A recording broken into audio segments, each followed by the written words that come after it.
You spent 4 hours yelling at me yesterday about the whatever you want to call it. Worthless baseball classic. I mean, Jerry, we might be making some T-shirts. Meantime, someone has a 4-minute interview with Ron Darling. You think he yells at him? Oh, no way. You think he yells at him? It's 86 men. SNY legend. Right. You think I'm yelling at Ron Darling? Inconsistent Sal. Oh, come on. That was a serious interview. There's TV Sal. And then there's me. Got it. Yeah. I watched that, and, I thought Ron said some things that you were for. I thought Ron said some things that I was for, and yet when he said the things that I was for, here's Sal on TV. What do you want me to say with it saying, all right, wrap it up, go to tease? Just smiling. Am I supposed to say, hey, Ron, I hate the WBC? Where was screaming Sal? I got it all out yesterday morning. Oh, I see. Okay. So that's it. So you bring him on. It's Ron Darling, and now we have to be all nice. Can we just clear one thing up? And by the way, the Lindor comments yesterday, Well, the Lindor comments, also the video that was put out by the Dominican players that you saw, Dominican and Puerto Rican players, I mean, I think says... About them saying that they care about this more than the World Series? This is what I was saying to you yesterday. I have a major problem with it. I understand you do, but that's also... You don't? Step in someone else's shoe. No, I don't, because I think part of it is the way you're raised, how you feel about, as they said, small islands they grew up on as opposed to this big country we live in. But I get it. Well, I'm not saying that you can't care about it. I don't have to care about it. I can call it the Worthless Baseball Classic. It doesn't mean that others don't care about it.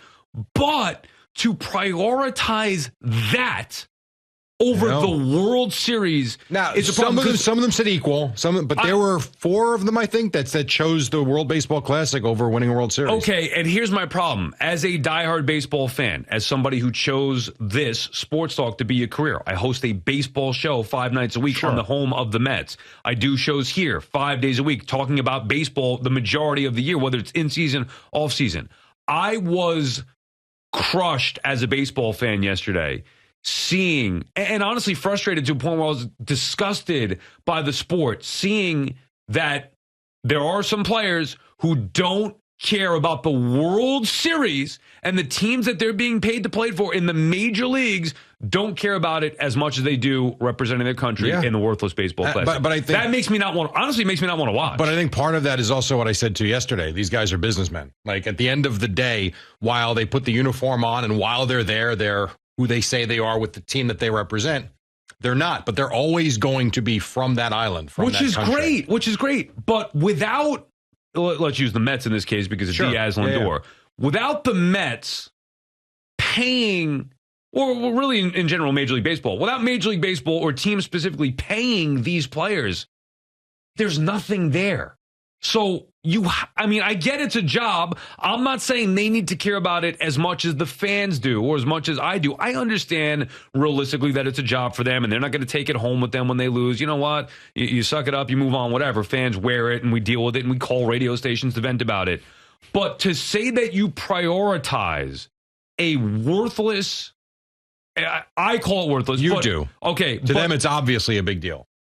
But it's an exhibition tournament, to say that they value that more than winning the World Series. Imagine somebody anywhere on this planet saying that there was a more important Super Bowl, a more important football achievement than winning the Super Bowl. Like, how would that mean? Winning the Super Bowl is the pinnacle of any football in this world. Yeah, football is not a great. I get your point. What about basketball? Not a great example because it's not in baseball. What is it in hockey? What's the pinnacle in hockey in the world? I would think the Stanley Cup. More so than even winning a gold medal. They have professional leagues in Russia. Perhaps that could be more important to a Russian player. I don't know. Winning the Stanley Cup. You would think.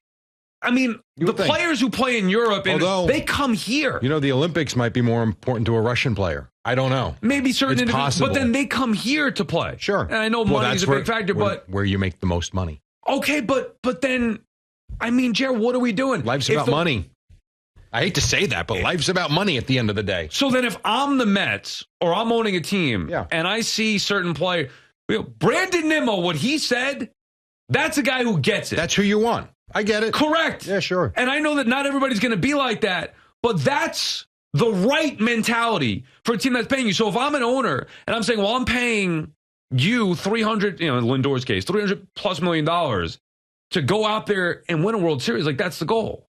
And you're telling me that That's not a top priority. Now, he wasn't in that video, to be fair. No, but his comments afterward yesterday were making it sound like, why are you Met fans going nuts here? Like, didn't his wife also have some comments, too? Which is why he had to come out and clear things up. No, it was a messy situation. And I like Lindor. I just...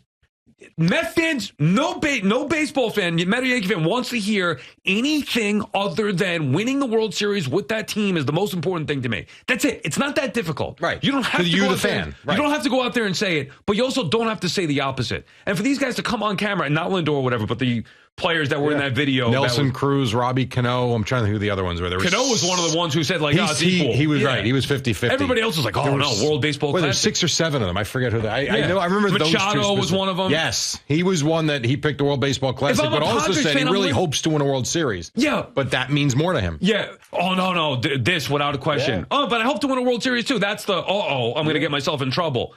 Manny Machado? You know I'd love to ask? Shohei Otani.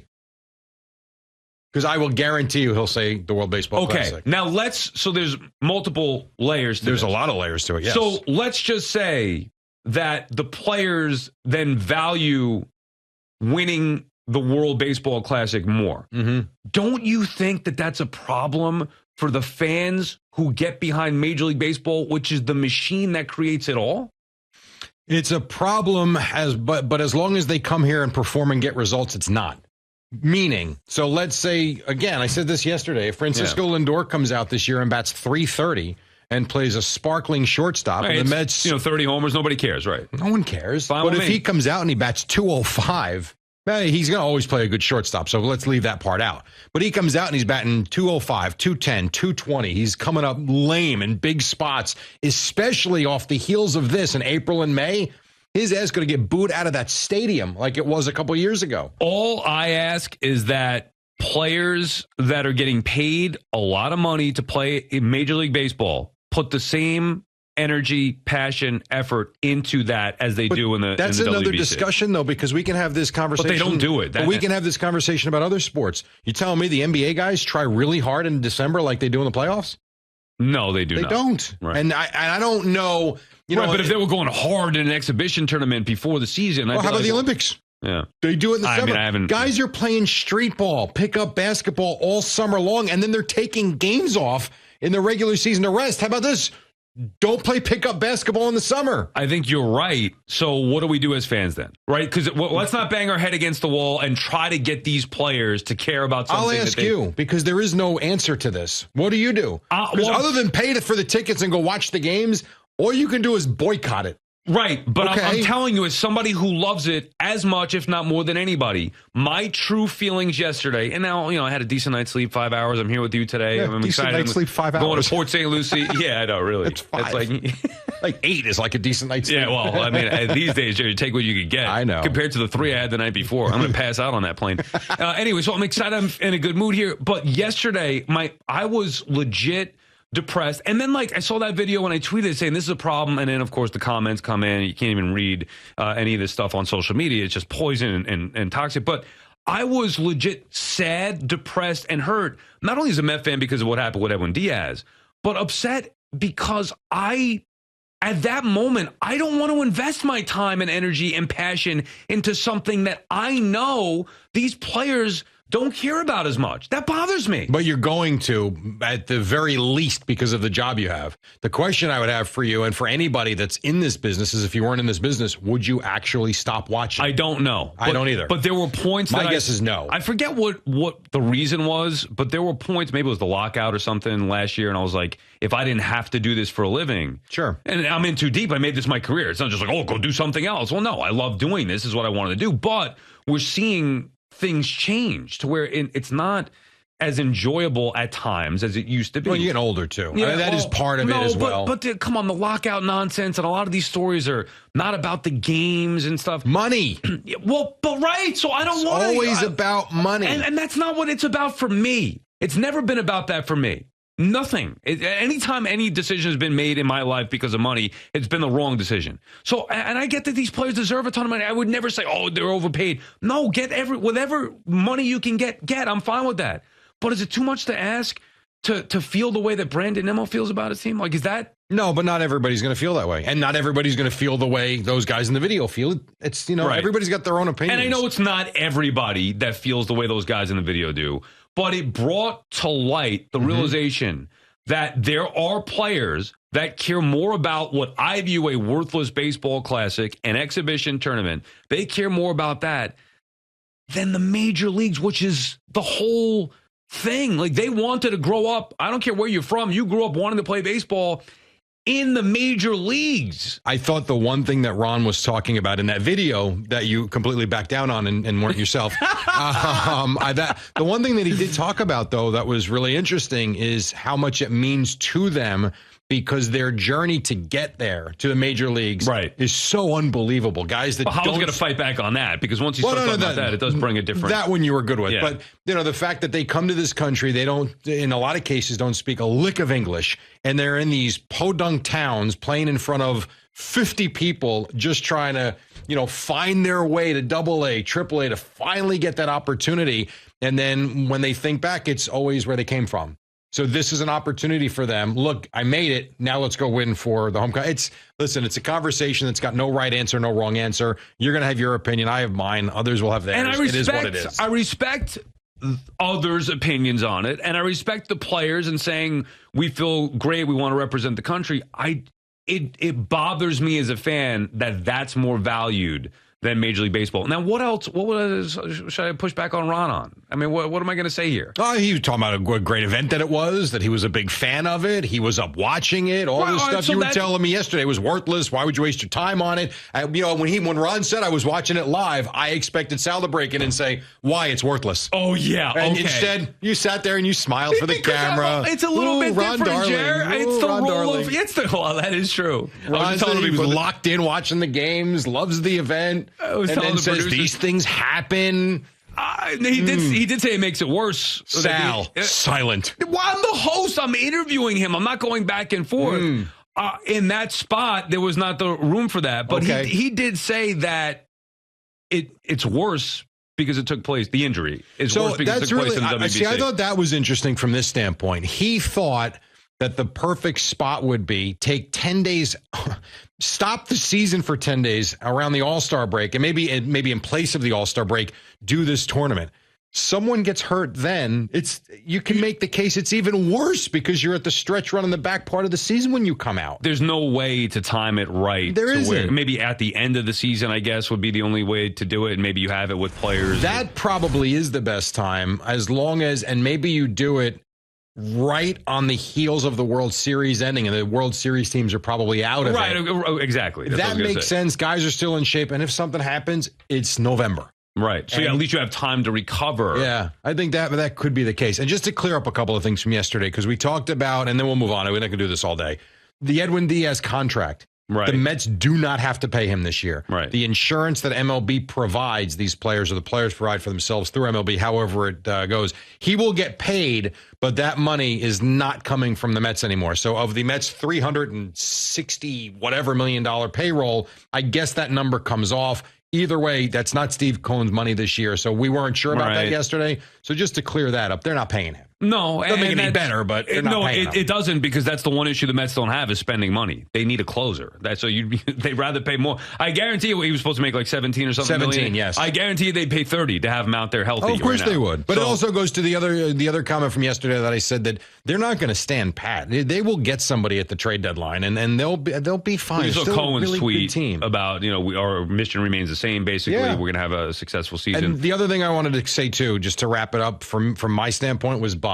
To me, Buck standing there in front of the media yesterday, the things he said, to me, it was everything you want to hear. And I thought he, stood in front of the reporters. Yes, not the best thing. We'll figure it out. We'll get through it. You're going to be okay. Last one from me that I want to clear up. You had said yesterday that the way that he went down or whatever, this could have happened at any point. Andy Martino of SNY talked to the Mets, who I'm assuming doctors and everything involved, and said that was not the case. This was not. Brandon Nimmo's wife, who's a nurse, said that could have happened anywhere. Well, she's wrong. Well, she's a nurse. She works in hospitals. So a nurse. So we're listening to Andy Martino? Yes, I do. It's not. I'm going to listen to a nurse. It's not Andy's report. It's not Andy who's saying it. It's Andy going through the Mets, asking that specific question. Billy Epler? The Mets. I want to hear from a doctor. Right. I heard from a nurse. No, Andy talked to the Mets and their doctors. That was on the show yesterday, and I interviewed him specifically and asked him that question specifically.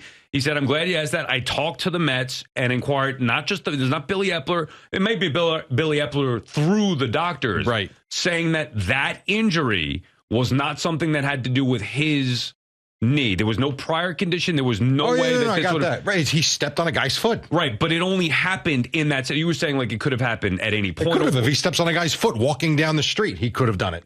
He stepped on a guy's foot. It happened because of the celebration at the Worthless Baseball Classic. Not because he was pitching. Yeah, well, it didn't like, to me, it's worse if he throws a pitch, lands, and the knee buckles. Right. Which was, you were saying yesterday, that might have been the case. Well, you don't know. He could have just been pitching in April and this would have happened because, but that is not the case. The doctor said that this was also from force. Also, Correa, if you remember, before I saw the video that highlighted him stepping on the foot. That was before. We thought it was going to be a torn ACL. Just from hopping up and down, which made me think it's not as stable as we might have thought. Instead, there was a reason for it, and that was stepping on the foot and the knee going the wrong way. You know what I learned yesterday? That it's not patella. It's patellar. I heard people saying this. I thought they were making fun of Francesa for the way he talks. I always thought it was patella tendon. Yeah, me too. But there's a patellar tendon. Yeah. Patellar. Yeah. It doesn't sound right. Radio, you don't have to read it. When I was reading it yesterday, I was like, what's with the R? Patellar. Patellar tendon. When you say it a lot, it doesn't make sense. No. If you're not watching on CBS Sports Network, you have to because you're going to get a sense of Saturday Night Fever. I can't stop looking at you in this Hulk Hogan jacket. What? What's wrong with this jacket? It looks great. Thanks. But on TV, nice. You look like you're heading to the dance club. What do you mean? And you're going to rock out. Look at you. Either that or you're going to step into a NASCAR. A little vintage retro feel. Hulkster 85. I saw a glimmer in Al's eye when you walked in that jacket that I haven't seen in months. Spike liked it too, our boss. I'm sure he did. When I saw Sal in the hallway, I was like, that is a beautiful jacket. That's what I thought. Thank you. The Hulkster. And then if you could turn around for the audience and show what the back of it is, because it's pretty cool. You could... No, you got to stand up. There you go. The Sports Illustrated cover. I remember that. I might even still have that, believe it or not. Really? I would say I have 9 or 10 Sports Illustrateds in a bin wrapped in plastic. That might be one of them. Yeah, it was Al and I were talking about a little bit before the show. It was a historic cover. To have a wrestler on the cover of Sports Illustrated. I might have that. Now I got to check when I go home. All right, we'll take a break. When we come back, we'll get Chris Lopresti in.